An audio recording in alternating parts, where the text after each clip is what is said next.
My name is Preston O'Connell. I'm from Venice, California. I spent most of my time growing up in Venice in and around Oakwood Park and at my house, 5th and Westminster.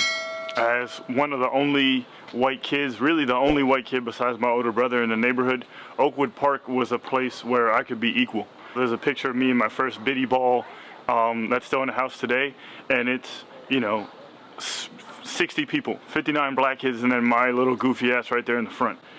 Venice is different since I was a kid in a lot of ways. Mainly when I was growing up, it was really multicultural.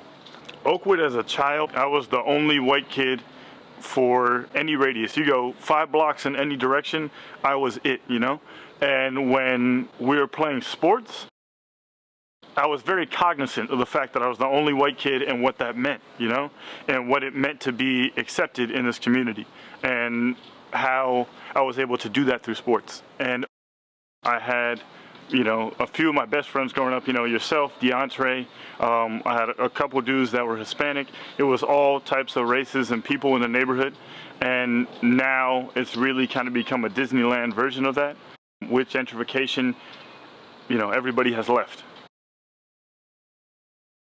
I only know 1, maybe 2 people from when I grew up that still lives in the neighborhood. And that's just a result of the gentrification and how things are going. With the price, it drives out all the people that I grew up with. And Oakwood now, you could see it was a progression. When I worked at the camp as a counselor, you could see the progression. I think now it's less diverse. So it was all the kids from the government housing and a sprinkling of newer generation kids. People were still a little bit afraid to send their kids there.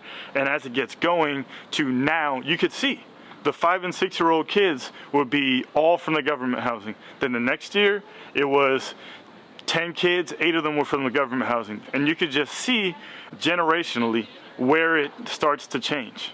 I left Oakwood in 2016, I believe, and it had gotten to the point where it was like a 50-50 mix. Venice has always been a very accepting community, and still is, and that's another thing that I'm proud about.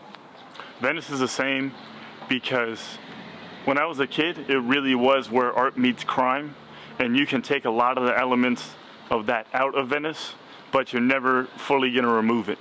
The person I grew up next door to, Chester Powell, owned a lot of property in Venice, and him and his family, he lived to be 102 years old. I told my parents, I'll leave Venice when the last Powell leaves Venice, meaning absolutely never. Oakwood Summer Camp is my best experience, and that was my first job working at Oakwood, where it was really full circle, where I had an outlet and I was equal, gave me, my first chance at employment. And it was a situation where I was then taking care of the next generations of kids. At the time when we were growing up in Venice, it was really rough and dangerous in some parts. And I always used to joke, even 14, 15 years old, I would always joke, well, nothing's going to happen to me or my brother because we take care of all those dudes' kids.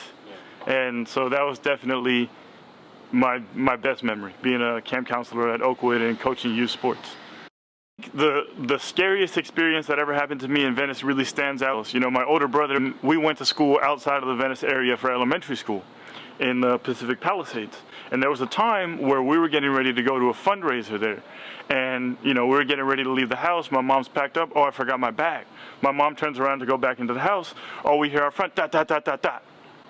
And we go outside, and I'm 6 years old. Someone's lying dead on the street in front of the houses across the street. It used to be the Section 8 single mother housing. So someone's just lying right there on the street. My mom goes up to the cop. Hey, do you know when this is going to be done? We got a PTA thing. 3-4 hours. Go inside the house, call up the people from the Palisades. Hey, we're not going to make it. Someone just got killed in front of our house. So sorry about that. That was crazy just because it's like, in what world? Hey, sorry, we're not going to make the PTA fundraiser. My son just saw someone get shot outside the house. 6 years old? Yeah, 6, 7 years old. I couldn't have been, it was like 2nd or 3rd grade. Yeah, so like 6, 7 years old. Did you see the body? Yeah. And that was not an abnormal thing. You talk about a school education versus a social education. Growing up in Venice, you're exposed to a lot of things that you wouldn't normally be exposed to as an 8, 9, 6, 7-year-old. I'm most proud of being able to say that I was born and raised in Venice, because that is a truly special thing, especially now, when, you know, I wake up at 5:45 to go surfing every morning, and there are some cats that I recognize, but a lot of the cats are, you know, recent transplants, whether it be from tech companies or people who are affluent who are moving into the neighborhood, to, you know, newcomers. To say born and raised and really mean that in, you know, 2 generations worth of people, and 3 generations now with my daughter, is what I take a lot of pride in. If you like this video, don't forget to press the red subscribe button, like and comment. Also let me know what you think. Peace and palm trees as always.